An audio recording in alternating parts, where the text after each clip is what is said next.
Hindi bababa sa 36 masugatan sa pagsabog ng granada sa protesta po sa Bangkok. Sa Japan naman, pumanaw na po ang sundalong Hapon na hindi sumuko at nanatili sa Pilipinas 3 dekada matapos ang World War II. Narito po ang report.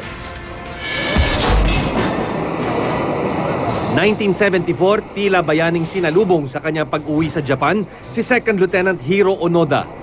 3 dekada siyang nananatili sa kabundukan ng Lubang Island, Occidental Mindoro bilang gerilya.